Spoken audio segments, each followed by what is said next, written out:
for peace.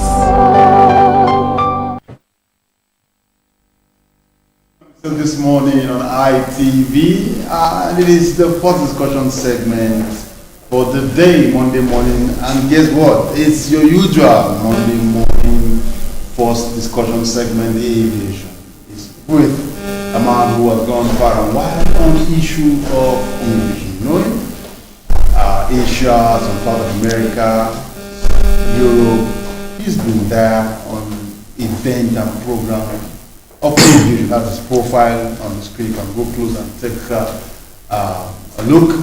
And he also doubles as an estate surveyor and valuer. Licensed Estate surveyor and valuer, because you know we have a couple from quacks out there. But this one is a licensed estate valuer and surveyor by the name Godwin Ike, an AviationFreak, we call him. Good morning. Hi, good morning, Joe. You're welcome. How was your weekend? Oh, beautiful. I had a wonderful weekend myself. Right. My great viewers, welcome to the program. Yeah, it promises to be very, very interesting only if you stay close to your TV set. Don't touch it. Today's discussion will be focusing on what could liken to the dashboard of a vehicle. We're talking about the cockpit. I stand to be corrected. Yeah. The cockpit is what we shall be looking at today. Different kinds of cockpit, what they do, what they stand for, how they help the amazing machine to function optimally. Now, quickly, let's look at that cockpit. Does it really work like the dashboard of the car? Well, Joe, the cockpit of an airplane is quite complex, very complex. Let's have clip one so that our viewers will appreciate, when we talk about cockpit, where pilots and flight engineers sit in to operate airplanes in order to take us to our destinations as safely as can be.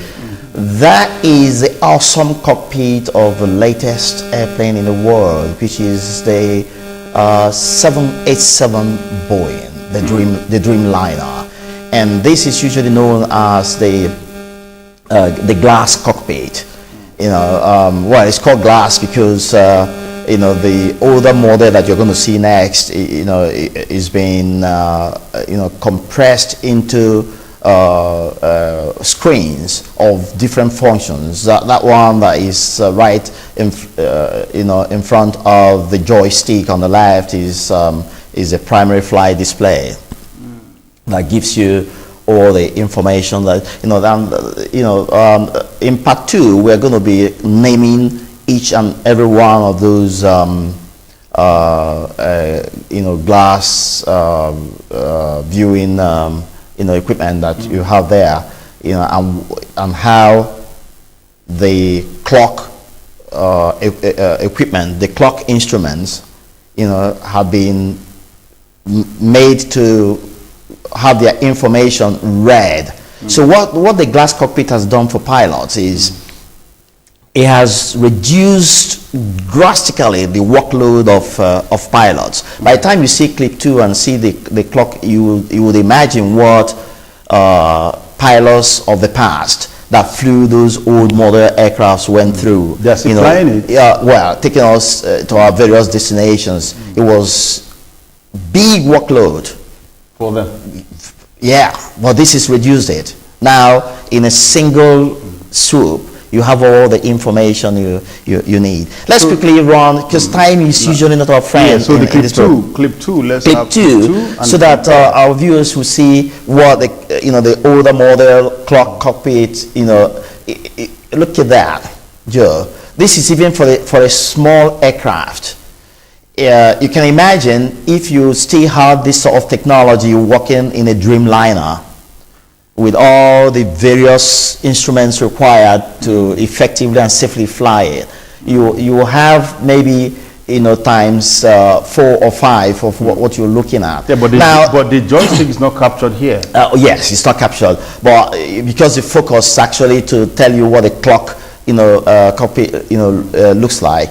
Those are different equipment you know, basically you have 6 of them. We're going to name them as we move on, and then you can imagine a pilot sitting in there, and he has to keep his eye on every one of them in order to ensure that the flight is going on as should be. Even when his first officer will be there, you know, helping to take a look at some of them. It was an awesome workload for pilots until technology, you know, came to the rescue. So that's the cockpit. Those equipment have the various names that we're going to be, you know, taking a look at as we move on. Well, I wanted my viewers to have a look and see the difference between the glass cockpit of the modern aircrafts and what they had in the older models. So, I mean, we are still using quite a couple of them in Nigeria. Well, I have also seen. But it appears the glass cockpit has more buttons than this one. Not necessarily. It's all about. If you go back to that clip 1, that upper section where you have those buttons, or where you have the autopilot, you know, controls, the one on the upper, so they are switches. Some of them are even redundant, which you can use to switch quickly when there's an instrument failure. You know, that's why I say to you that airplanes are very faithful machines. How has the Category 3 into landing system? Of course, they are. You know, this particular airline is the latest in the world and is compliant. It's compliant to Category 3C instrument landing system. Of course, it has to be. And what's more, most of the things you find, you haven't even seen the roof. This is we're just focused on the cockpit. Maybe next time I'm going to, in part 2, okay, I'll show you what is on the roof, where you do the scanning before you get started for the day. You know, I remember last week I mentioned to you about scanning. Yes. So move to clip 3, and let's begin to teach our viewers, you know, what this cockpit is made of. Clip 3, please. Here we go. The cockpit of all airplanes, no matter how small or large the plane is composed of 6 basic instruments. There are 6 basic instruments that no matter how small that airplane is, no matter how large it is, these basic instruments must be in the cockpit, you know, for that plane to be flyable. Now, the first is the airspeed indicator. Excuse me. The second is the altimeter. The third, the altitude indicator. The fourth, the heading indicator or directional gyro. And the fifth is the turn coordinator. And of course, the sixth is the vertical speed indicator. We're going to be, you know, seeing how they work and what is the nature of this each and every one of these equipment as we move on. A few common controls such as trim, flaps controls also exist in the cockpit. So clip 4, please. Excuse me, I think the weather is getting at me. Yes, I'm having a little issue with my throat. Yes. Clip 4, categories of cockpit basic instrument. The 6 cockpit basic instruments seen in clip 3 are divided into 2 categories. The first category is one we call the pitot tube instruments, which measure air pressure, and those include the altimeter, airspeed indicator, and the vertical speed indicator. Those ones are known as the pitot tube instruments. I'm going to let you know what a pitot tube is as we move on. You're going to see a sample of it. And then the second is the gyroscopic instruments. That's another group. You know, I told you about the 6 basic instruments, and they're grouped into 3 as pitot tube instruments, and the other 3 are gyroscopic instruments. They include the attitude indicator, the heading indicator, and the turn coordinator. Those ones are gyroscopic, and you are going to see why one is said to be pitot tube and the other group is said to be gyroscopic. If we move to clip 5, we'll continue with this program as quickly as we can. Time is usually not our friend. We're hoping that someday somebody will find this interesting enough to come and increase our time by bringing some sponsorship. Now, clip 5, the Python static instruments. As already seen in the previous clip, these instruments measure air pressure. The 3 instruments are connected to a static port called the Python tube. You know, if you get closer to an airplane, if you come to me quickly before you return to clip 5, let me show our viewers where they find the next time you get to the airport, take a look at this point immediately after or before the cockpit. So usually after the cockpit, towards the nose, somewhere here and there. You notice 2 things popping out like arrows. Have you seen them on airplanes? Those are the Python tubes. That is where air forces itself in order to use pressure differentials, you know, to give you the readings the Python tube instruments do for you. Haven't you wondered, how do you know the speed of an aircraft in the air when there is no tire rolling to give us like the speedometer of the car? You haven't imagined how do they read the speed in the air?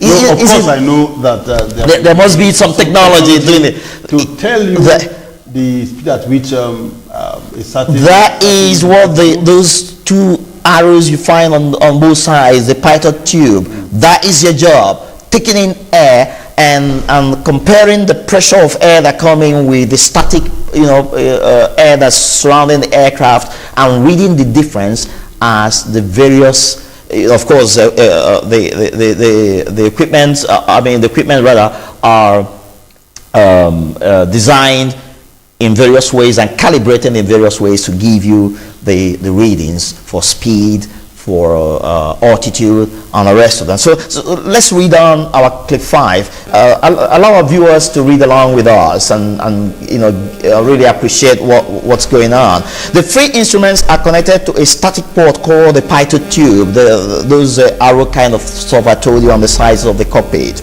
on the external part of the cockpit. The Python introduces outside air into each of the instruments. As an airplane ascends or descends, air pressure respectively decreases. Remember, I had taught you on this program that as you go up into the skies, the atmospheric pressure thins out, and that's why the airplane cabins are pressurized in order to sustain human life up there in the skies. So the Python tube reads those differentials in atmospheric pressure in order to give us the information we need in speed and in vertical. Okay, so as an airplane ascends or descends, air pressure respectively decreases and increases, leading the altimeter and the vertical speed, altitude, and rate of climb and descent. All right, the airspeed indicator also connected to the Python tube reads the difference between static pressure and ram end pressure as change in speed displayed in knots and Mach. You know, like we do kilometers per hour in the car. In aviation, speed is mentioned in knots. Of course, these are all convertibles. You can convert knots to kilometers an hour and the rest of them. All right. So and of course, Mach, you already know, Mach represents the speed of sound. You know, that sort of a thing. So if you say something is doing Mach 1, that means or rather Mach 2, that means that thing is moving twice the speed of sound. If it's Mach 1, that thing is moving at the rate, the object is moving at the rate of the speed of sound. So that's where you have your Mach. All right, clip 6, please. Clip 6. The gyroscopic instruments. The other 3 primary flight instruments, that's the altitude indicator, the heading indicator, and I urge my viewers to keep in your memory all these names you're hearing, because we're going to deal individually with this equipment as we move on, if time really allows us today. Otherwise, during part 2, we'll deal with anyone that is left over today. So taking the gyroscopic instruments, the other 3 primary flight instruments, the altitude indicator, the heading indicator, and the turn coordinator, use gyroscopes to provide critical flight information about airplanes' altitude, heading, and rate of turn. Gyroscopes work like spinning tops and have 2 properties. You know what spinning top is? That thing that we call in our local parlance okoso, the one that children, spin between their 2 fingers, and then it keeps running. That is, exactly the way the gyroscopes work, and you're going to see the properties of gyroscopes. One is rigidity in space. Don't worry about all these terminologies you're listening to, because I'm going to break them down as we move on. Rigidity in space, and the other is precession. All right? While attitude indicator and heading indicator are based on rigidity in space, the turn coordinator is based on precession. Clip 7, please, so that we break them down further. No, but on that gyroscope, yes, it spins, like you said. Of course. Now, what if it doesn't spin while you're already on air? Sometimes they do fail, but trust manufacturers. That's why I say to you, airplanes are awesome machines and very faithful. They are cased in such a way that if especially when you're doing a rough turn, and rough turn? Yes, and in a turbulent weather, or somehow in an emergency, you do something that is not as smoothly as should be. Sometimes they get off their base. But because manufacturers have really thought it through and made airplanes to be as faithful as they can be, they are cased in such a way that when you bring back the aircraft into a level flying mode, the casing pushes back the spinning disc into place. It stays back on its base and continues to do its job of spinning.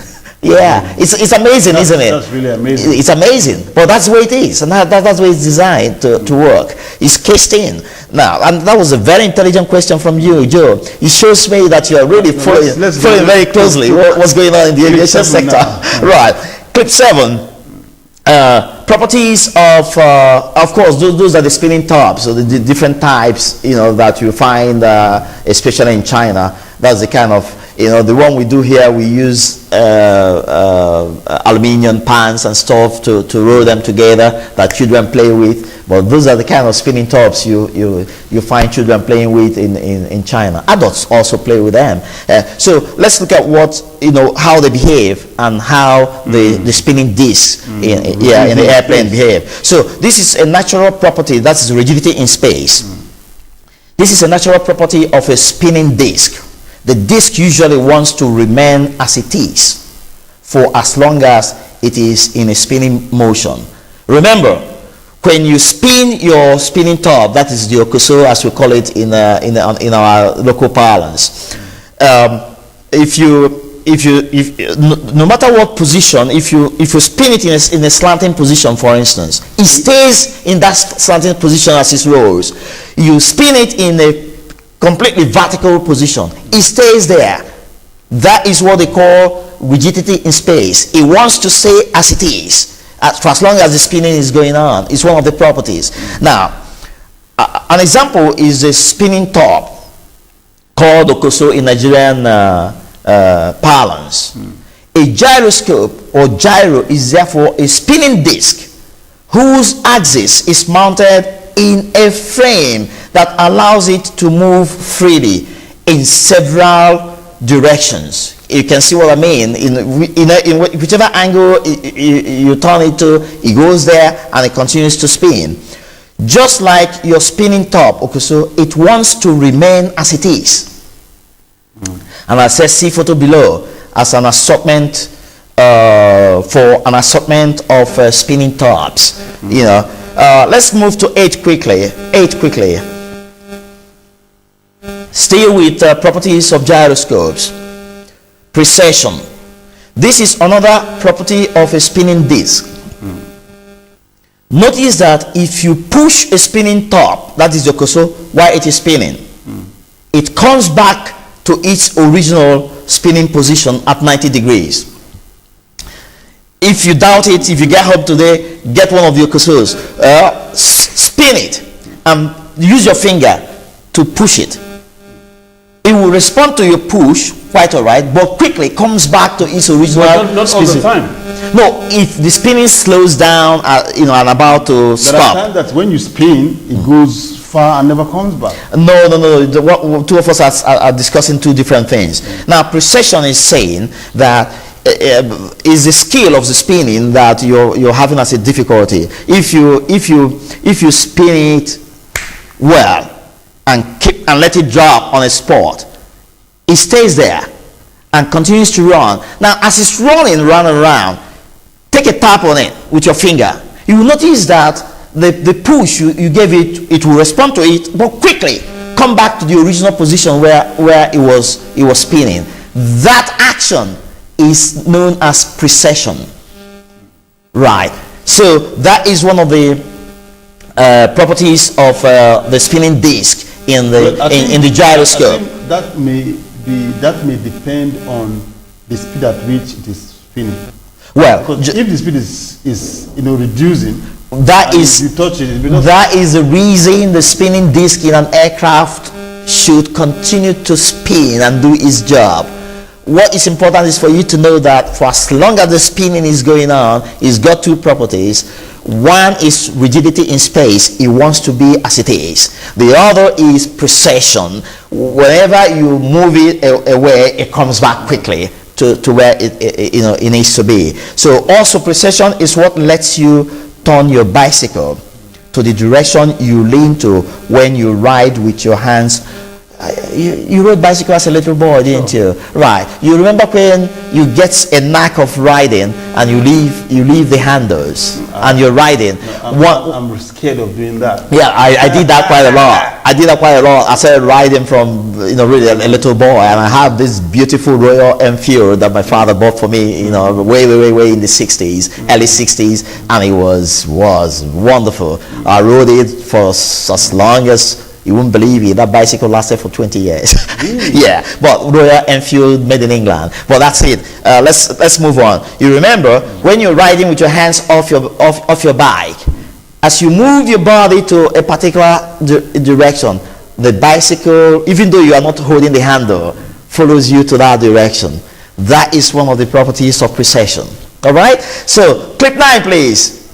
We're running out of time. Clip 9. The airspeed indicator.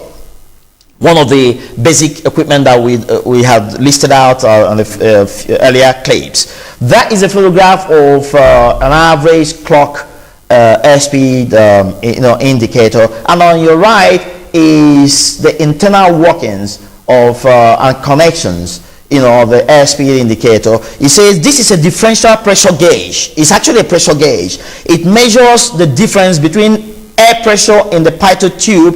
You remember the pitot tube I just mentioned to you earlier, and the static undisturbed air surrounding the airplane. A needle displays this difference as airspeed. Can you see how airspeed is read in the aircraft? They are usually read in miles per hour, knots, or Mach. All right. That extra H, is a typographical error, my dear viewers. Is actually MACH and not MACHH. That was a typographical error. A finger must have done some bad job there. So Mach is MACH, my dear viewers. Right. Now, if you look at that picture on our right, what happens is that when air gets through the pitot tube, as the static air around the aircraft remains static, the one that got into the pitot tube will press on that diaphragm, that thing that is looking like a speaker in the internal, and then of course displace the needle, and then Okay, let's go to clip 10 now. Yeah, clip 10, the altimeter. the altimeter. This is a highly sensitive barometer. Here again we are dealing with pressure, which measures air pressure. It is calibrated to display that air pressure as height, usually in feet above mean sea level, MSL. A lot of older model small planes are equipped with 2-needle altimeters. The long needle shows you hundreds of feet, while the short needle shows thousands of feet. Jets and other bigger airplanes have needle and drum altimeters. While the long needle shows hundreds of feet, an odometer, that's where the one that reads figures for you running around, and odometer-like display shows altitude in numerical form. If you look at the photo on the left, that's the clock one that we have in the older aircraft. For instance, what you are finding there right now is 10,180 feet above sea level. That's what that clock you're looking at is reading. If you're not trained, you will not be able to read. That is part of the training that pilots receive. I'm able to read it because I have trained eyes. Okay, quickly let's go to clip 11. As our time is really flying. That's right. Clip 11. Clip 11. Types of altitude in aviation. There are 6 types of altitudes used in aviation. Let's read through quickly. Number 1 is indicated altitude. This is the altitude shown on the altimeter. It is equal to the aircraft's height above mean sea level, MSL, if the altimeter is set to the current atmospheric pressure corrected to mean sea level. What passengers do not know, each time a pilot gets to an airport, that airport has its own elevation. It's not usually 0. So before he takes off, for your altimeter to work right for you, you must tune the altimeter to the height above sea level of that airport. That becomes your 0 point. If you tune your altimeter to 0 while you are somewhere that is elevated, it continues to give you wrong information as you are in the skies, and you pose a danger to other airlines that have correctly tuned. May even lead to Not may, will certainly lead to an mid-air collision, because may because it can be corrected with proper communication. That's correct. You see, if we have time to go through, you see other ways. The number 2 is pressure altitude. This is the altitude shown on the altimeter when the pressure is set at 29.92 inches of mercury, or 1012.2 millibars. This type of altitude is needed during calculation of density altitude, which is important in determining aircraft performance through speed and through altitude. Clip 12 quickly, please. Types of altitude 3 and 4, the density altitude. You see, altitude is not just altitude as we know it in ordinary life. In aviation, there are 6 types that they use for various purposes. So let's see if we can run through before our time is up. Density altitude. This is pressure altitude corrected for deviations from standard temperature. It is important for a pilot to calculate density altitude in order to determine how much runway his plane will need for takeoff, landing, and rate of climb. Can you see how density altitude is used? It is highly important, especially on a hot day when the pilot is operating from an airport with elevation above mean sea level. Then there's true altitude. This is the aircraft's actual height above sea level. If the altimeter is set to local pressure corrected to sea level, indicated altitude is approximately equal to true altitude. Now, clip quickly, 13. the last one. The last clip 13, very quickly. Clip 13. Right. Here we go. Absolute altitude. This is the aircraft's height at any instant above the terrain. The terrain is just the ground where we are, on what you see, on the ground when you are up there in the air. That's what is known as terrain in aviation. If the aircraft is not equipped with a radio or radar altimeter, the pilot must estimate absolute altitude by comparing his indicated altitude with the terrain elevations shown on charts. Pilots carry around charts a lot, to make references when they are confused. Now, radio or radar altitude, which is the last one. This is the absolute altitude displayed by radio or radar altimeters in large aircraft, such as the Dreamliner, the 787. This kind of altitude is usually used by pilots during the final phases of approach and landing, especially when weather ceiling and visibility are low, to help determine decision height during landing. Remember decision height? When the pilot must make up his mind to continue and touch down or execute what they call missed approach maneuver. If you're coming down during the bad weather on decision height for that particular airplane and flight, the pilot must make up his mind to continue the landing or abort the landing and execute a missed approach procedure. That is usually very challenging. Okay, that's very, right. Very interesting, I must say. Yes. From clip 1 to 13, quite a whole lot of time. But not to worry, next week we'll be here with part two of the CockPit basic instruments. And then when we come, of course, we'll tell you what you as the passenger should know about the cockpit. And our viewers will remember very quickly to go to YouTube, AviationFreaks, and then Gap Official. You get to YouTube and you can watch again and study very thoroughly. The essence of this is for young people actually. So, sir, this is where we'll end the discussion. Segment has been with Godwin Ike, an aviation freak, licensed estate surveyor and valuer. I must thank you for coming on the show. Thank you. Thank you. Please keep a date with us. Thank you very much. Next week. Let's do it again next week, Joe.